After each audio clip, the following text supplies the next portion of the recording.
ब्राह्मण ने कहा, वह सोमा जाति की धोबिन है और सिंगल द्वीप में रहने वाली है।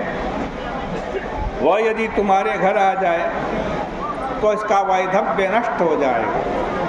यह कहकर ब्राह्मण भिक्षा की प्रतीक्षा में अन्यत्र चला गया। धनवती ने अपने पुत्रों से कहा, हे पुत्रों, ये गुणवती मेरी कन्या है और तुम्हारी बहन है। सोमा के आगमन मात्र से इसका वैधव्य नष्ट हो सकता है। जिस पुत्र को पिता की भक्ति हो और माता के वचन का आदर हो, वो अपनी बहन के साथ सोमा को लाने के लिए तत्काल चला जाए। पुत्रों ने कहा, माता, तुम्हारा पुत्रों पर कितना स्नेह है यह हमने जान लिया है। तुम अपने पुत्रों को दुर्गम देशांतर में भेज रही हो। उस देश के बीच में 100 योजन अपार समुद्र है, वहाँ जाना अशक्य है। हम जाने में समर्थ नहीं हैं।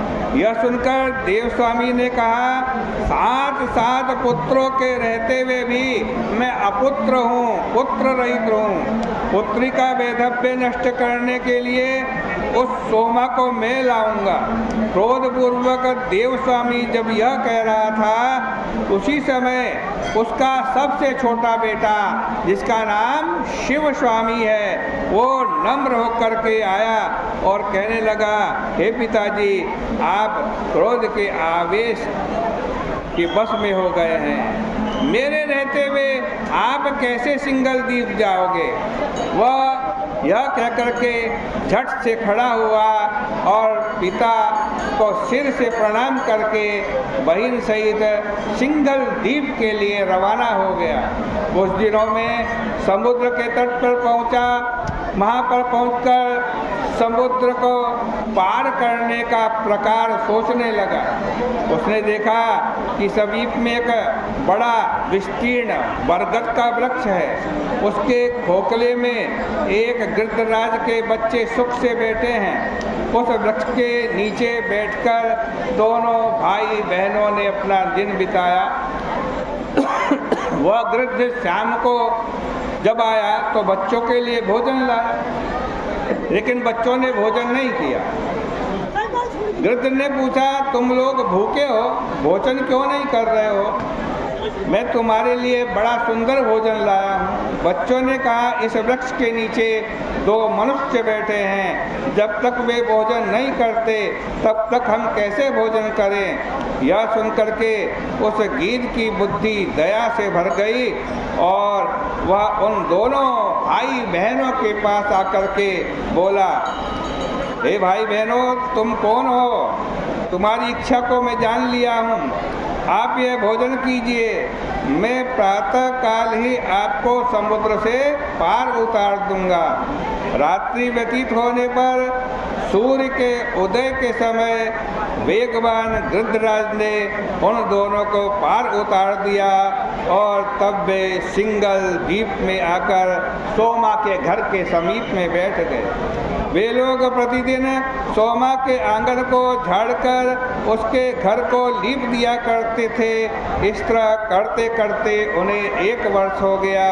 एक दिन सोमा ने अपने बेटों और बहुओं को बुलाकर आश्चर्यचकित होकर के पूछा, मेरे घर में मार्जन और लेपन कौन करता है? सबने एक साथ कहा, यह सब हमारा काम है, हम करते हैं, हम करते हैं। लेकिन सोमा को विश्वास नहीं हुआ। एक दिन सोमा धोबिन रात में चुपचाप बैठ रही, छुप करके बैठ गई। उसने देखा एक ब्राह्मणी कन्या उसके घर का आंगन झाड़ रही है। उसी समय उसका दुखी भाई आया और वो आंगन को लीपने लगा। सोमा ने उन दोनों से पूछा, मुझे बताइए तुम लोग कौन हो? उन दोनों ने कहा, हम दोनों ब्राह्मण के लड़के लड़की हैं। सोमा ने कहा, हाय मैं जल गई, हाय मेरा नाश हो गया, हाय मेरा घर झाड़ने वाले ब्राह्मण और ब्राह्मणी, मैं इस पाप से किस गति को प्राप्त होंगी?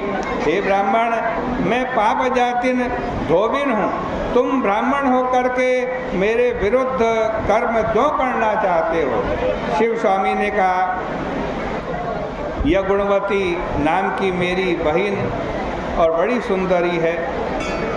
सप्तपदी के बीच में इसका वैधव्य हो जाएगा, किंतु तुम्हारी केवल विद्यमानता से इसका वैधव्य नष्ट हो जाएगा।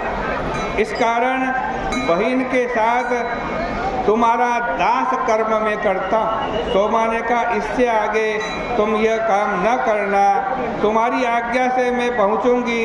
यह कहकर वह घर में गई और अपनी पुत्र वधुओं से बोली, मेरे इस राज्य में यदि कहीं कोई मनुष्य मर जाए तो उसे जब तक मैं न आऊँ वैसे ही रखना, किसी प्रकार से उसको जलाया ना जाए। बबुआ ने तथास्तु कहा और सोमा समुद्र के तट पर गई। उसने क्षण भर में ब्राह्मण के लड़के लड़की को समुद्र के पार उतार दिया, स्वयं भी आकाश के मार्ग से समुद्र को पार कर गई। उसके प्रभाव से सब लोग निमेष मात्र में कांचीपुरी में पहुंच गए।